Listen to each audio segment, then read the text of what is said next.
Subaybayan ang bagong news programs ng Net25. Agila Balita, Washington DC Edition, tuwing Lunes mula alas 7 hanggang alas 7:30 ng umaga. At Eagle News International, Filipino Edition, Martes hanggang Biyernes mula alas 7 hanggang alas 7:30 ng umaga. Lalong pinalakas at pinalawak na pagbabalita. Eagle News Service, as we live in interesting times. Ang kagutuman at malnutrition ay isa sa mga lumalalang problema na kinakaharap ng ating bansa at maging ng buong daigdig. Sa pag-aaral ng Social Weather Stations o SWS, nasa mahigit 2 milyong pamilyang Pilipino ang nagsabing nakaranas sila ng gutom sa unang quarter ng 2018. Sa isang pag-aaral naman ukol sa estado ng kalusugan ng mga bata sa bawat bansa, ang Pilipinas ay naging pang-104 mula sa pang-76 na pwesto dahil sa mas dumaraming kaso ng malnutrition at pagkabansot sa mga bata. Para maiwasan ang labis na kahirapan at kagutuman, isa sa nakikitang solusyon ang gulayan sa bakuran. Ang gulayan sa bakuran ay uri ng backyard gardening o munting taniman ng gulay para mapagkunan ng pagkain. Tiyakin lang nasa itatanim na mga gulay dapat maging pili. Ang mga buto o binhi may sapat na lupang pagtatamnan o plating bukod sa may distansya. Ang bawat isang halaman kailangan din ng sapat na pagdidilig, pagtatanggal sa damo at paglalagay ng pataba. Bukod sa makakatipid, isang stress reliever ang pag-aalaga ng mga tanim, lalo na't nakikita mo itong lumalago at iyong inaani. Higit sa lahat, makakakain ka ng sariwang gulay mula sa iyong pinagpaguran. Dahil kapag may tanim sa sariling bakuran at bakanting lote, makatitiyak ka na malinis at ligtas sa kemikal ang kinukonsumong gulay. At kami po sa mata ng Agila, hinikayat po namin ang lahat na magkaroon ng gulayan sa bakuran.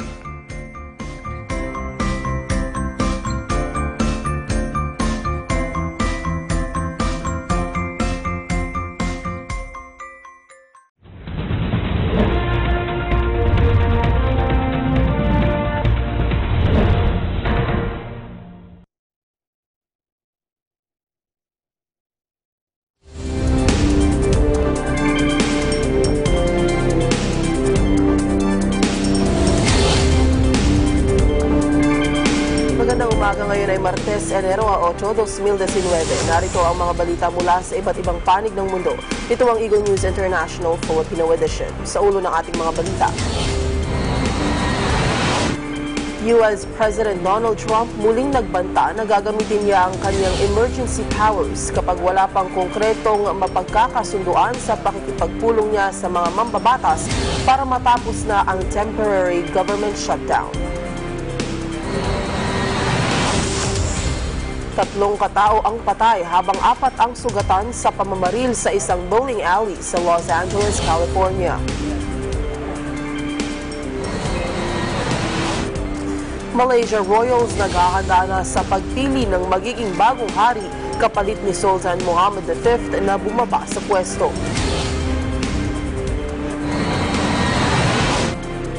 Dating Venezuelan Supreme Court Justice Christian Zerpa tumakas patungong Estados Unidos para iprotesta ang inaugurasyon ni Venezuelan President Nicolas Maduro.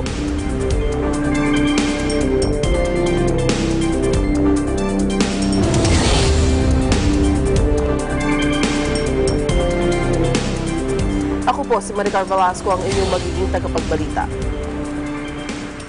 Sa detalye ng mga balita, muling inulit ni U.S. President Donald Trump ang kanyang banta na gagamitin niya ang kanyang emergency powers kapag wala pang konkretong mapagkakasunduan sa pakikipagpulong niya sa mga mambabatas para matapos na ang temporary government shutdown.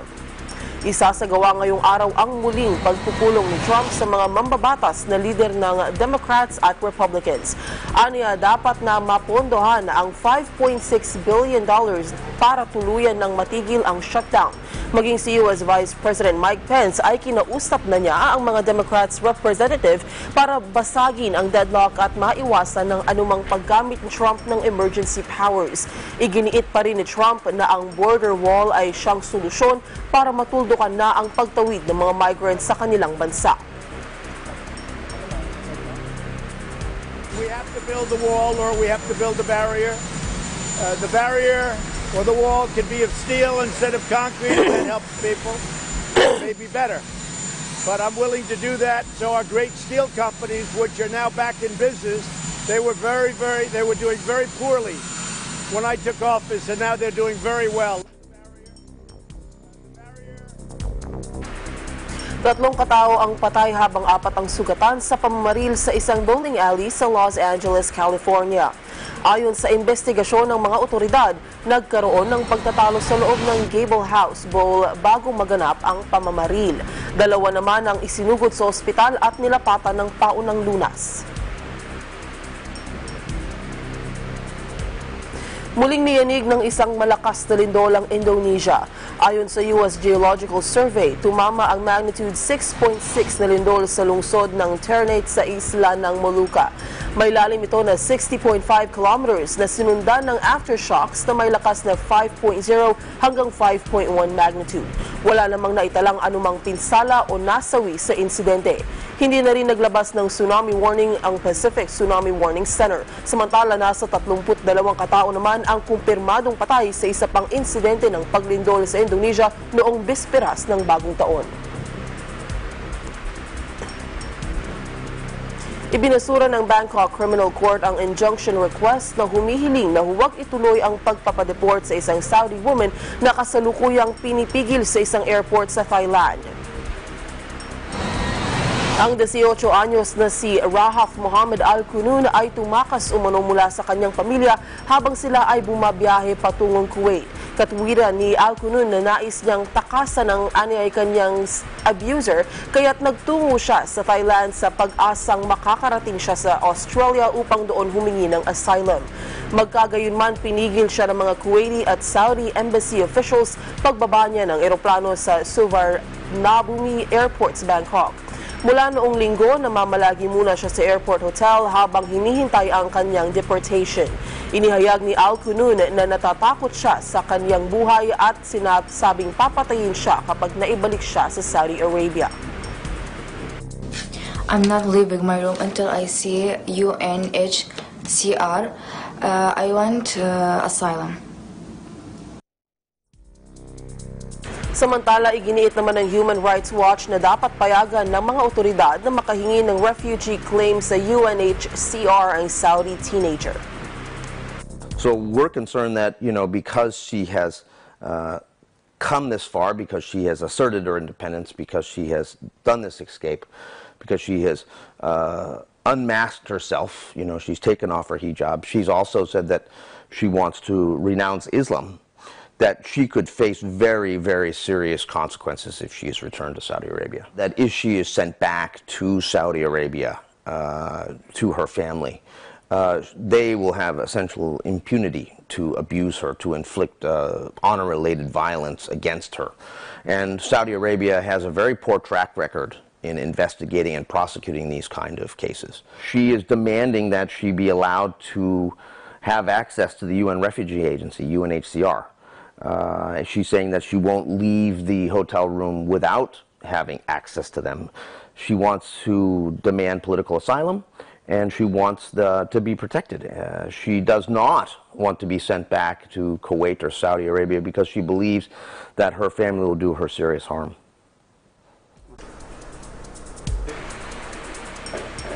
Magbabalik ang Eagle News International Filipino edition.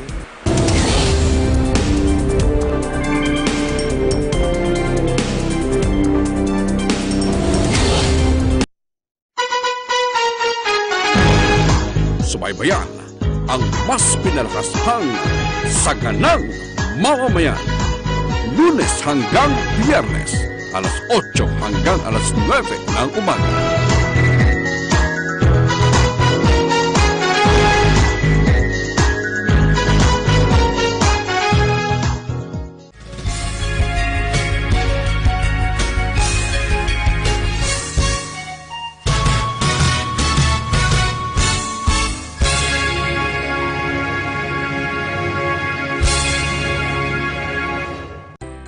Ang breastfeeding ay nagbibigay ng special na bonding sa pagitan ng nanay at anak.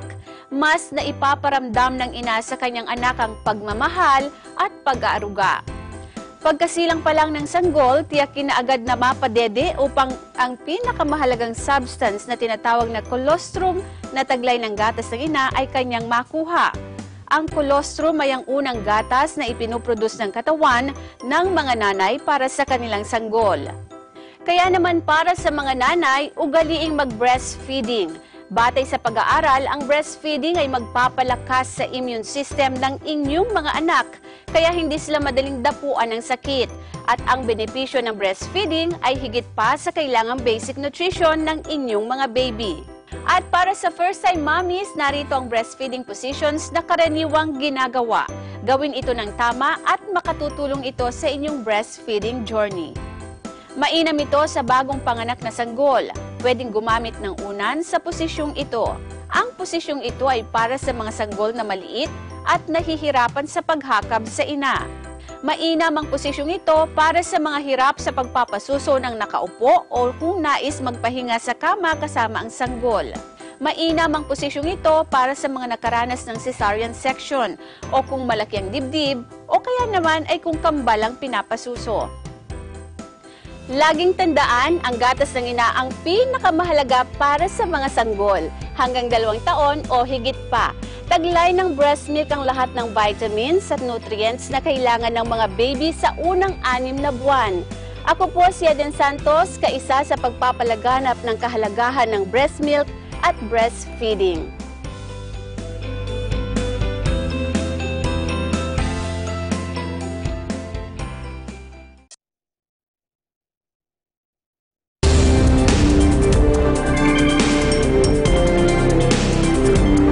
Naghahanda na ang Malaysia Royals ng pagpili ng magiging bagong hari kapalit ni Sultan Mohammed V na bumaba sa pwesto matapos mapaulat na nag-asawa ng isang dating Russian beauty queen.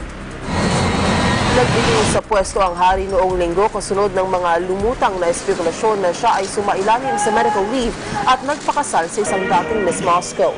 Ang 49 anyos na si Mohammed V ay 2 taon pa lamang sa kanyang termino. Bagamat seremonya lamang ang katungkulan ng Malaysia royalty, ito ay lubhang iginagalang lalo na sa mga Muslim Malays at ang pagbatikos sa kanila ay mahigpit na ipinagbabawal.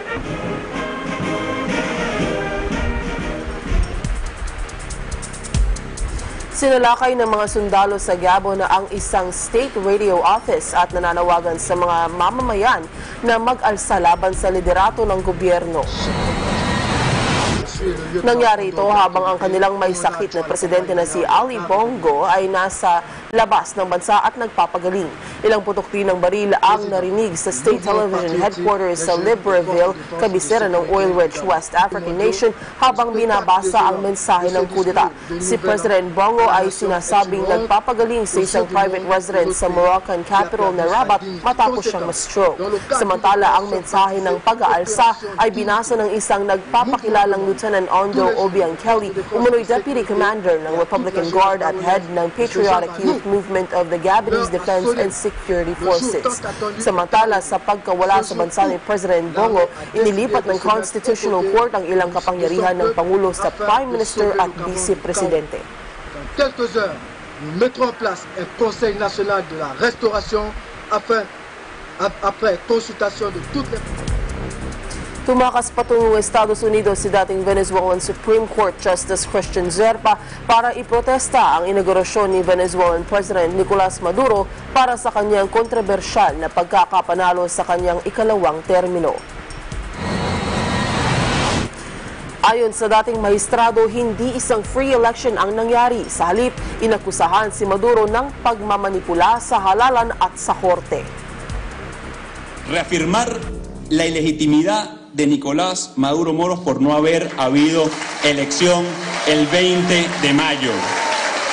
Que a partir del 10 de enero estará usurpando la presidencia de la República.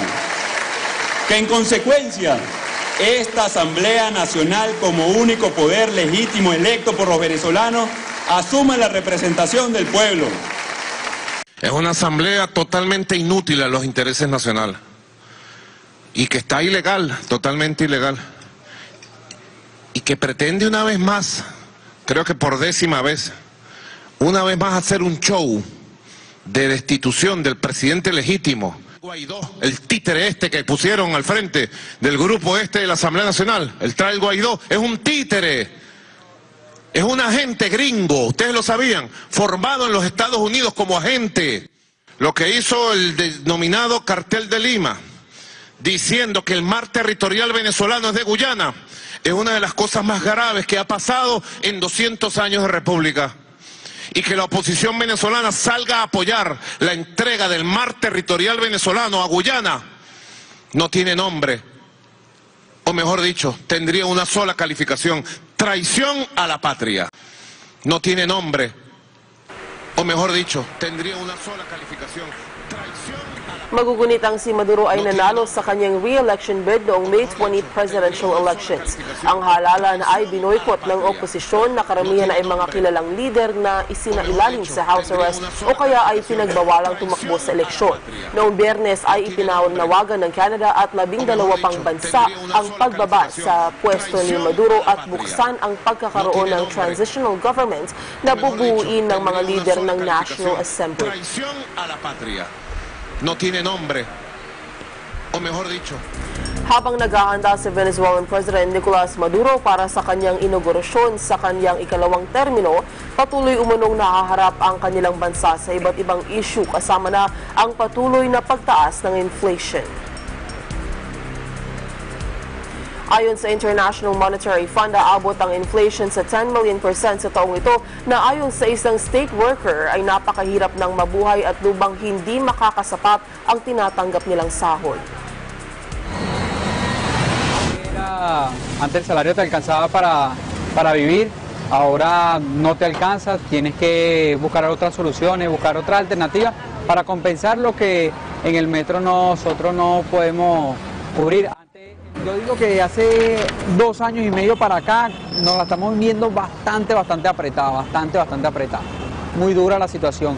Y este último año ha sido descomunal la cuestión. No solamente para mí, sino para todos los venezolanos. Pues. Se hacía un buen plan de ahorro, te alcanzaba para cualquier cosa. Ahora, no, ahorita no.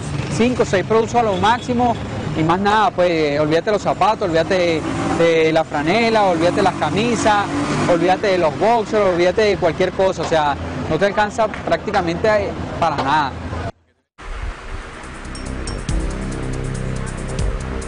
Nagsisilbing landmark sa Honolulu Harbor sa nakalipas na 50 taon ng Scottish vessel na Falls of Clyde. Subalit ito ay inimpound ngayon ng State of Hawaii ng 140-year-old ship at ipinag-utos ang relokasyon nito dahil sa safety at environmental concerns. Si EBC Hawaii correspondent Mio Asena sa detalye.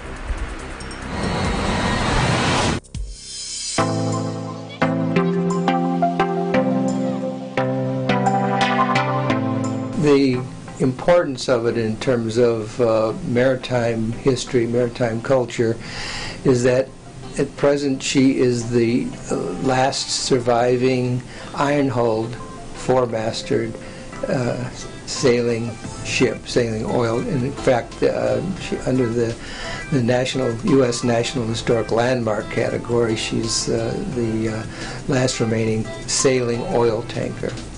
On December 12, 1878, shipbuilders Russell & Company launched the Falls of Clyde in Scotland. Her service began with her voyage to Karachi in the Indian Ocean region. She would later sail to various ports around the world for the next 2 decades. At the turn of the century, 1898, she was in San Francisco and was for sale. Captain Matson was starting his fleet of ships for commerce between the West Coast and Hawaii, and he purchased the falls. She was one of what they call the Falls Line, ships built in Port Glasgow, Scotland, and all named after one of the falls, waterfalls in Scotland. She's the last remaining one of that series. As the Falls of Clyde sailed into the 20th century, her future was put into question as new technologies in transportation were introduced. So I think about 1907, he decided that steam started taking over, and so he sold the falls to an oil company, petroleum company, Associated Petroleum, I think was the name of it. They are the ones that converted her to an oil tanker. Before she was just a cargo and limited passenger vessel. So she was changed into an oil tanker, and her primary work there was to supply the sugar plantation, primarily on the Big Island, with fuel to run the plantations, and then they would take back molasses to the West Coast.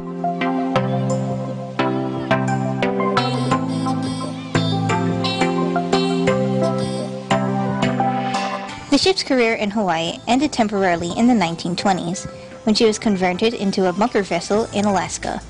Her service there would last until the 1950s, where she was later moved to Seattle, Washington.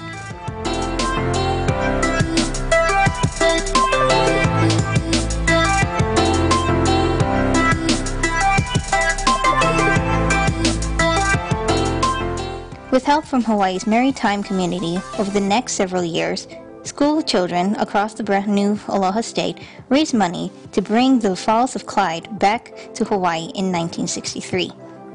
After years of restoration, she was finally opened to the public as a museum in 1971.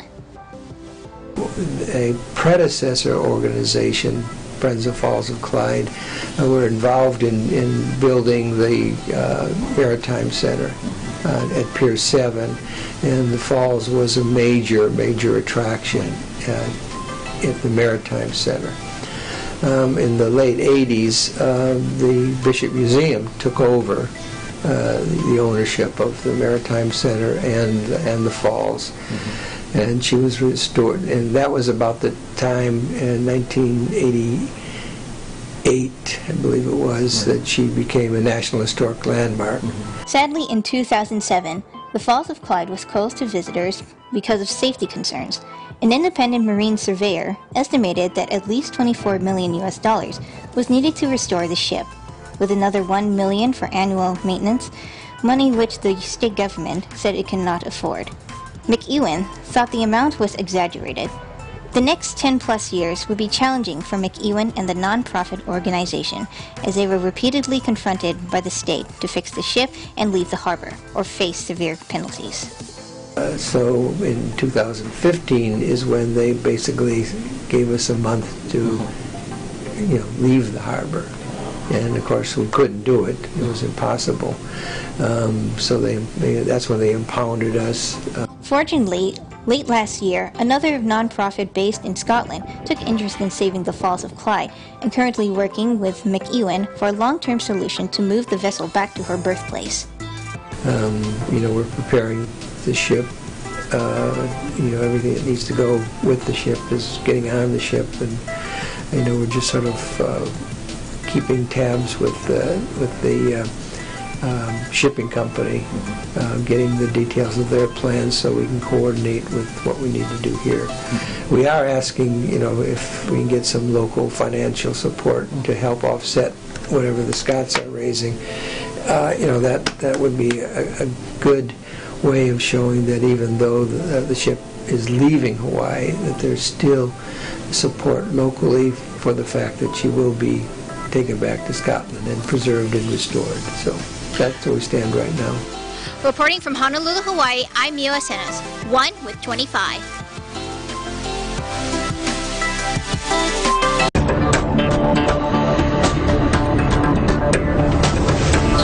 Sinimulan na ng Japan kahapon ang paniningil ng 1,000 yen o katumbas ng $9.22 na departure tax sa bawat isang individual na lumalabas sa kanilang bansa. Ito ay para umano makalikom ng pondo para lalong paunlarin ang kanilang turismo. Ayon sa pamahalaan ng Japan, ang sinisingil na international tourist tax ay ipatutupad sa lahat anuman ang kanilang nasyonalidad mula sa mga business people hanggang sa mga holiday makers sa 2 taon pataas. Nais ng Japanese government na gamitin ang tinatayang 50 billion yen o katumbas ng $460 million na makokolekta mula sa bagong tax para ayusin ang mga tourism infrastructure. Mahigit 30 milyong foreigners ang tinatayang bumisita sa Japan noong 2018. Karamihan sa mga bumisita sa Japan ay mula sa China, South Korea at Taiwan. Target din ng Japan na mapataas pa ang tourism visit sa kanilang bansa hanggang 40 million sa taong 2020 sa panahon ng pag-host ng Tokyo sa Olympic Games.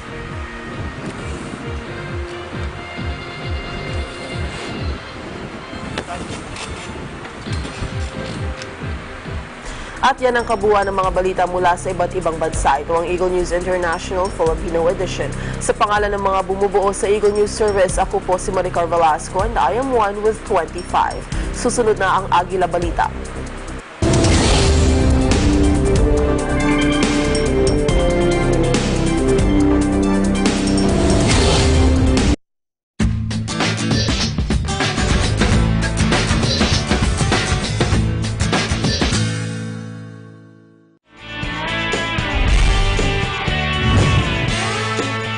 Dresses po kasi, tsaka jewelries, any time of the year po yan. Kahit hindi mabenta ngayon, susunod po pwede. Masipag at syaga lang eh. Pag masipag ka po, ayun, paikutin yung pera. So, makakaipon ka po talaga. When you love what you're doing, parang wala na po yung pagod eh. Kasi masaya ka at the end of it, like, wow, okay. Marami nag-order, and then fulfilling, kasi po, syempre hawak ko yung oras ko. Ini-enjoy ko lang siya. Naging hobby ko lang po yan. Pero nung lumabas kami sa TV, ang dami nagka-interest. Tapos yun na nga po, nakikita ko, isa sa magandang solusyon. Lalo na sa panahon ngayon, na ang tao ay puro gadget na. Ang kagandahan dito, kahit taon siya nasa loob ng bahay o opisina, buhay po yung halaman natin. So napakalit ng puhunan, pero napakaganda ng kitaan. At ang kagandahan niya po, nagiging environmentalist tayo. Ayun. Isa yun sa malaking tulong, no? Malaking tulong sa kalikasan. Kaya yung advocacy namin, sakit kalikasan, kalusugan, kabuhayan.